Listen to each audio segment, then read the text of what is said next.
A section of a 83 highway in western Scotland is a high-risk area.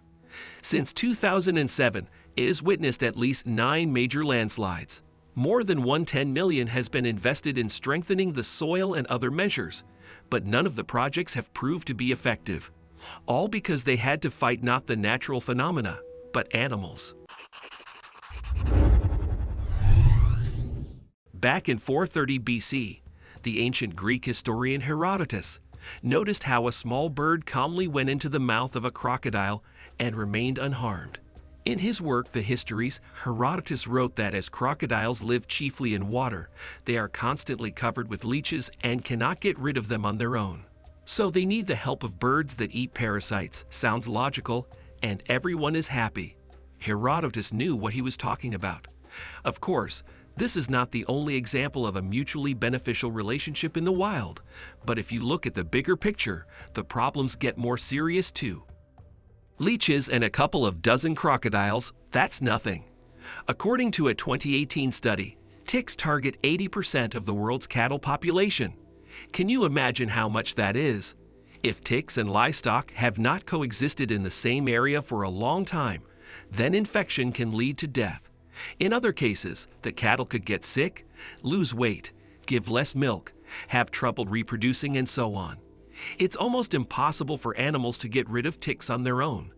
They're too small and burrow too deep into the skin. And what can you do when you only have hers? Tail whisking is clearly not enough, and so they come to the rescue. Oxpeckers are small birds with colorful beaks. They love sitting on large mammals, both wild and domestic ones, and eat parasites. They consume anything ticks, small insects, gadfly larvae. In short, it looks like a classic example of a partnership.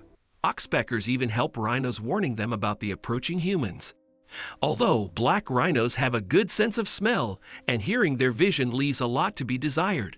It's so bad, you can sneak up on them unnoticed if you stay downwind of the animal. Thanks to birds, rhinos manage to avoid humans and even escape from poachers. Oxpeckers have good eyesight and make hissing alarm calls when danger approaches.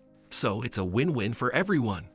Birds get food, mammals stay safe from predators, parasites, and diseases. Sincere mutual help. Okay, I wouldn't ask these questions if it was that simple. For a long time, scientists thought that relations between oxpeckers and their owners were a textbook example of mutualism. That is a perfect symbiosis. Though in fact, birds do not help anyone but themselves. They may even be saving rhinos for their own benefit. And I don't mean oxpeckers are planning to collect more parasites from a living rhino, because a dead one will quickly become useless. These birds have long turned into vampires. No kidding, oxpeckers do feed on the parasites of mammals, but they always wait for the tick to drink enough blood. That is, they do not interfere with the transmission of the infection by the parasites like at all. For an oxpecker, a well-fed tick is something like a ravioli with a delicious spelling. Of course, you can have it without any stuffing, but why would you? Okay, let's say they kill well-fed ticks more often than hungry ones, but we're looking at a bit more here. Oxpeckers really love blood, so they are ready to open old wounds of animals, or as rumors have it, even make new ones for the sake of a snack. Oxpeckers also feed on the earwax and dandruff of mammals, but this is too strange.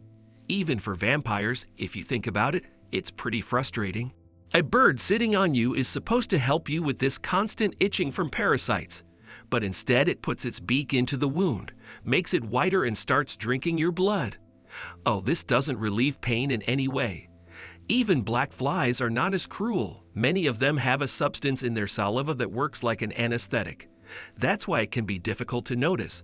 You're already being eaten by some tiny blood-sucking insect. Oxpeckers have no anesthetic in their saliva, beak, or legs, which means everything they do to the animal must be damn painful. Though, if you look at the animals that have become targets of the winged parasite, it doesn't seem like they feel anything at all. No, I have no doubt this hurts, but why do their faces look like they're in the middle of a poker tournament? Think of any other animals. Even after getting terrible wounds, they pretend everything is fine. But nature just couldn't have made them all insensitive to pain. It works a little differently. Small animals like rabbits do not show they are in pain, not to become easy prey for predators. After all, They choose the weakest victims, but the predators also have problems. Any manifestation of weakness can ruin their reputation, thus making them vulnerable. When you constantly have to fight for resources and your position in the pack, you can't just sit down and suffer for a while. The guys won't understand. Of course, people also know how to endure pain, but in our case, nature went one step further and added some unconscious methods of relieving pain. Screaming or cursing can trigger our body's natural fight or flight response, which reduces pain. So, the next time you hit your pinky toe on the nightstand and can't help cursing, blame it on science. But back to the oxpeckers and their prey. More often than not, birds don't really make new cuts, only expanding existing ones. In this case, it's probably better to part with some blood than to die from some kind of disease. In the end, at least some of the ticks get eaten before they bite, right? Many farmers believe this is how it works. There are even calculations that show one oxpecker can eat about 400 ticks a day, which is roughly 146,000 per year. Some of the ticks could probably cause diseases, so it's a win-win, no financial losses, especially since oxpeckers work for free. Yes, they drink a little blood, but nobody's perfect. Moreover, fighting parasites with modern methods, that is with the help of different chemicals, is costly and unsafe. Leaving livestock completely unprotected is also not an option. Losses from a single tick species to the whole world are estimated at almost $19 billion from one single species. No wonder farmers are willing to put up with vampire birds to keep their farms afloat, and everything was fine until the scientists came. In 2000, Paul Weeks published a study stating that oxpeckers have no effect on the tick population. Weeks chased the birds off the cows for a long time, expecting that the number of parasites would increase significantly, but this didn't happen.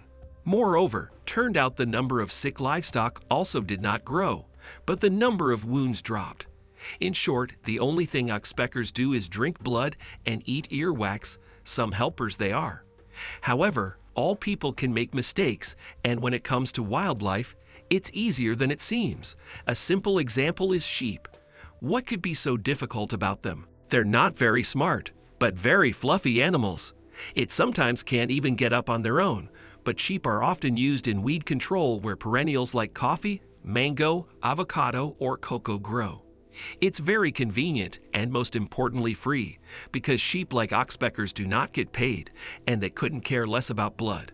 But remember the weird landslides from the beginning of the video that people have been struggling with for over a decade. Landslides that nothing can stop. It sounds strange, but they were actually caused by the sheep. Steve, what the hell? You should have cleared the weeds, not caused a landslide on the highway. Well, do you see any weeds? No. In fact, the explanation is simple. The roots of the plants hold the soil together, preventing its destruction and landslides. Sheep that grazes on the slopes prevent trees and shrubs from growing and strengthening the soil. It's also believed that sheep are responsible for flooding because they compact the soil, stopping water from being absorbed. And listen, the way it's going, the sheep will prove to be the one who ate that very bat. Okay. In all fairness, sheep are not the first or the last animals that can change our planet. Actually, it all started a long time ago, too long ago. Just imagine huge multi-ton animals have been roaming the earth for millions of years. It'd be weird if this didn't have any consequences, and dinosaurs not only left traces scientists are discovering now. We can say they were the first landscape designers in the history of the planet. A large sauropod trying to climb a steep hill could bring it down. Migrations of giant lizards that followed the same route every year created trampled paths in the rock. The nest has transformed river valleys. Even a simple walk on the dunes completely changed them for plants and smaller animals and their future as well. Oh, and here's another interesting fact for you. Do you remember? Birds are the closest relatives of dinosaurs. Birds who like to have funny mating dances to attract a partner? Not so long ago, paleontologists discovered strange scratches on the fossils, similar to traces of a marriage ritual, and not just a simple ritual, but dancing of the Allosaurus. I don't think it could have passed without consequences for the planet. See you later.